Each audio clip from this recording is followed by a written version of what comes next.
Hello and welcome in this presentation of the Iray converter and managers tools for Genesis 2 figures.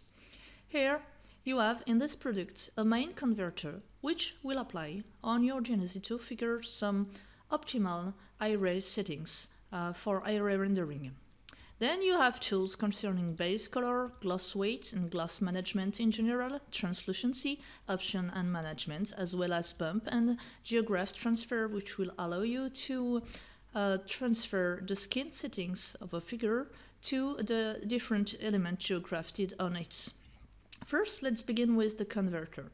Here we have a human surface, but we could have any kind of starting surface. Even Iray surface would be okay, even Iray other. So first, let's apply the converter. So keep in mind what it looked like before. Now we are going to apply the converter for this figure. When I double click on this, it opens a pop-up window, okay, where you can pick up a Caucasian or African skin. The settings will be different. The settings will also depend upon your DAZ Studio version because of the Iray render engine updates.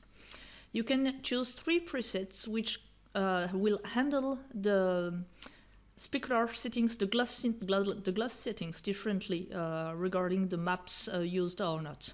I'm going to apply preset 1. If you want to have information about preset, you just have to click these buttons like this, okay? And I want to apply preset 1 on this figure. The transfer is done, the maps are computed and so on. And now the converter is applied. And now you see with the new materials, the skin rendering is completely different. If you open this, oh, sorry, I have to select Genesis 2 so that it works. You have here some advices of what you can do next. Here maybe you can find it is maybe just a little bit too glossy, okay? So for this, I'm going to initialize my gloss weight, or I can go immediately in further gloss management. This is an extended version of gloss weight initialization. First, I'm gonna initialize the gloss weight, okay? So I keep my Genesis 2 figure selected, or any part of it, or any surface of it selected. I can decide to work with skin plus lips plus nails, which includes nails. Or I can decide to exclude nails from the selection, or to work on lips only, or eventually to work on nails only.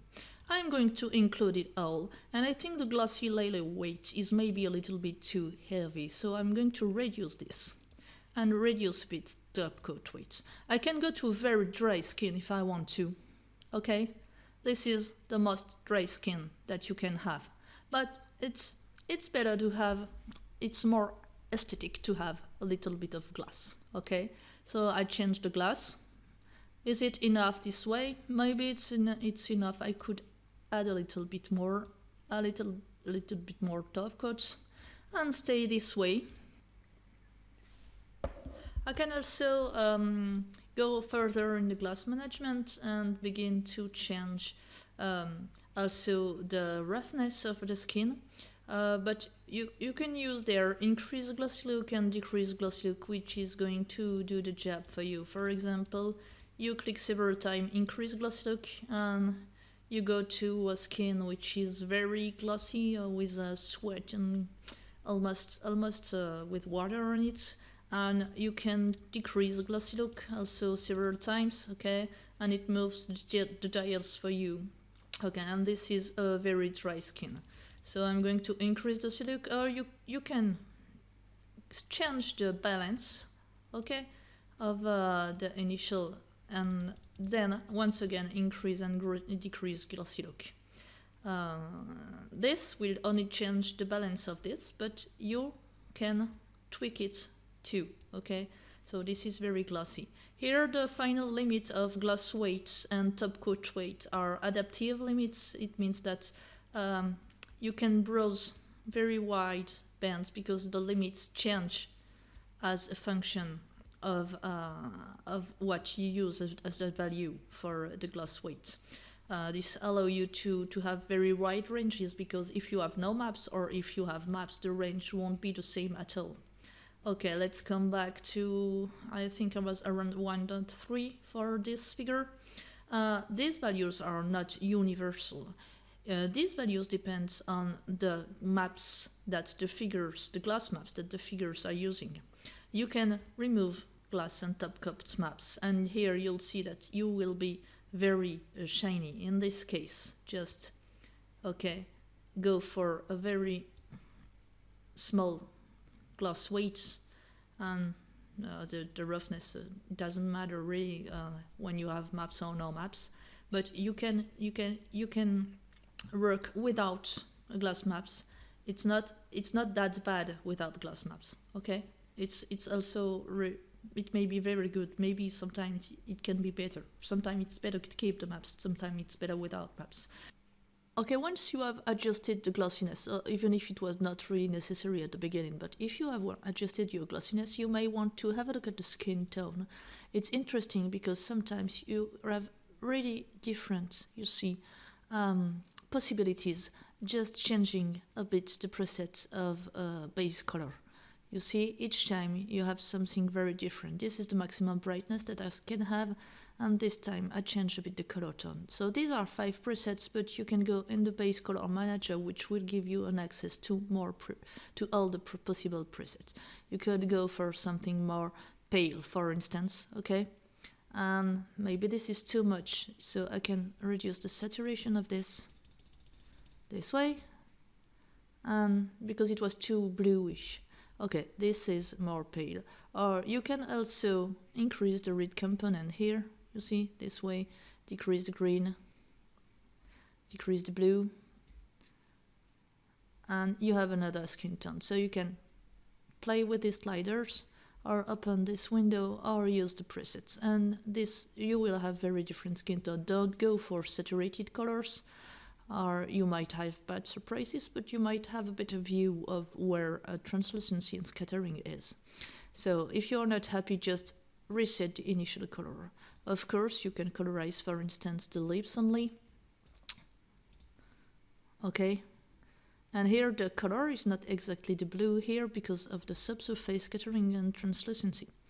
Okay, and you can reset the initial color. Okay, so either presets or the manager. Now I changed a bit my camera angle in order to see better what translucency does. It will affect your global perceived skin tone and also the color of the light going through the thinner elements of your system, which are in general ear and nose level. Here it will be mainly ears. I have 2 resets, one for Caucasian, one for African. I have 4 presets. As well as 3 color presets and 5 strength presets. Let's have a look at the 0 translucency strengths. What is happening here? Here, translucency and subsurface scattering will be cut off, will be off, because if you switch off translucency, SSS cannot happen. SSS can only happen in translucent elements. You see, the skin tone is not really natural. The repartition of light and colors on the skin are not very good. So let's come back to one of the presets. Let's take, for instance, the type 1. The type 1, you see the color on the ear is pretty orange. The color of the skin tone is pretty brown. And you can go for another preset of scattering, which is, oh sorry, I have to select it, the type 2. And here the skin tone is much more red, and the ears are a little bit more red too. But you see, it's not the same scattering repartition in both cases. And you can go for something like that, which is pretty more neutral setting, okay? And this way you can change both skin tone and I'm going to keep this camera and scattering repartition.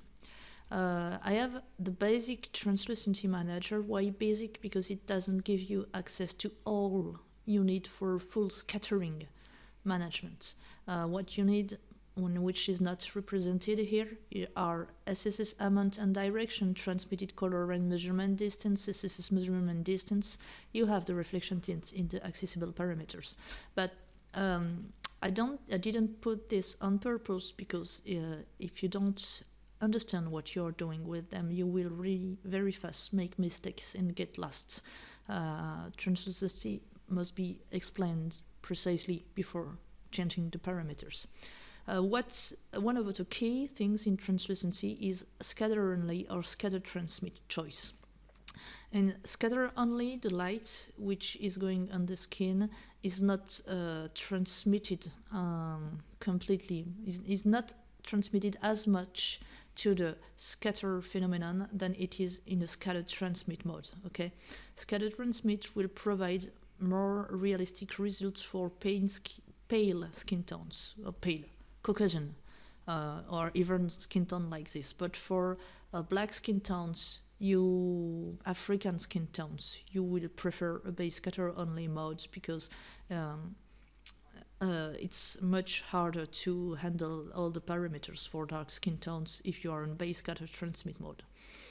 Okay, let's get the base scatter transmit. If it is activated, you have the effect of SSS reflectant tint, which is a correction for subsurface scattering. Okay, it drives a color change of the color of the subsurface scattering. In general, you may prefer pretty bluish contour effects, but you can also have interesting effect with warmer subsurface scattering, which will be maybe less physical, but which can give, as you see, pretty interesting results. Okay, let's use this one. You can change the translucency color for something, for instance, much more saturated and strong. Okay, and the weight of the translucency. But don't go too far, or you may look like a candle in the dark or something like that. Okay, this is obviously too much translucency, so I'm going to reset the weight. Here around 0.3 it's acceptable. You can go to 0.5, but it's maximum for me. Okay, that's why it's maximum I put in the presets. For me, it's really the maximum before you begin to look like wax for many skin settings I have tested. So in general, go around 0.3. Okay, and you can reset the initial color here.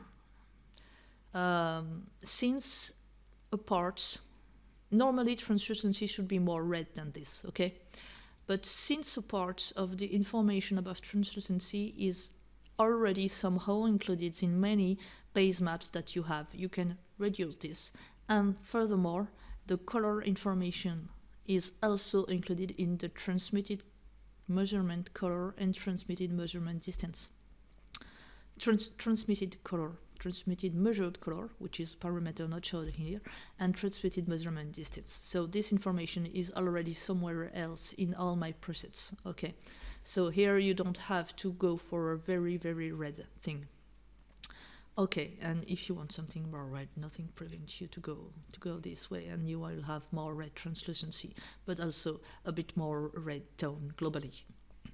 Well, you can remove the translucency maps. This is not recommended if you are in a base scatter transmit mode. It can be done in a base scatter only, okay?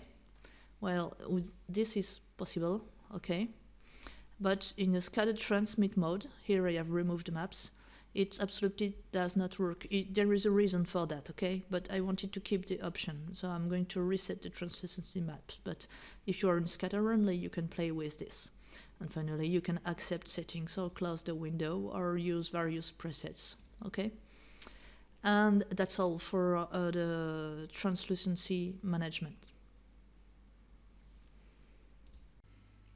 Whatever happens if you're not satisfied with the skin, for instance, because it is too yellow or too dark or not what you expected, okay? You can use the main converter as a skin resetter.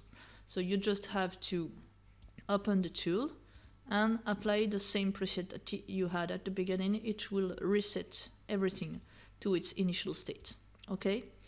And now I'm gonna have a look at the tool bump management, which is a very simple tool and which will allow you to change the bump on the whole figure, including or excluding nails. I'm going to exclude nails because in general you don't need a big bump on nails. And you can drastically increase bump. Here, for instance, you see, this is not very shiny on this side. It's because of bump. If I decrease the bump strength, it will become much more shiny. It's because the bump will add millimetric defects on the skin, which will interact with light and which will reduce the glossiness because it's kind of roughness on the millimetric level that appears at this time. Okay, you can change also the normal map strength, but this is more for details when in close-up. Here at this distance we don't see a lot of difference. And you can change the top coat bump strength, which is something I'm using also. My top coat bump is mapped. I prefer it this way, okay, but it's not really necessary.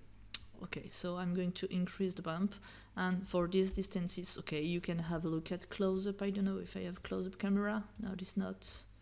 No, I have not close-up camera for this one. But in close-up, the bump management is very important to reach the good amount of bump that you could want. Okay, it's my backdrop. Now you see, you see it. So, for instance, don't I have too much bump, or no bump? The bump could be okay on this distance.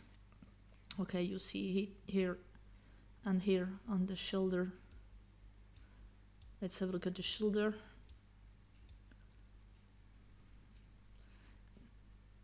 Okay, the bump looks maybe on this part a little bit too much. So go in the bump manager and reduce the base bump until you reach on this light part something that you like. Well, this is fine this way, I think. Okay, that's the way you use bump, or from further distance of camera you can use it only to change the shiny aspect of the skin, and on close-up to really visualize details of skin bump, finally. And for the last tool, which is the Geo-craft transfer, I will need another figure. So I'm going to open another scene and I'm going to present you the tool to you. Alright, I'm coming back with a new scene, with this time the reptilian. The reptilian is interesting to see how the transfer Geo-craft works, because it have Geo-crafted elements, which are the legs and the tail, as you can see.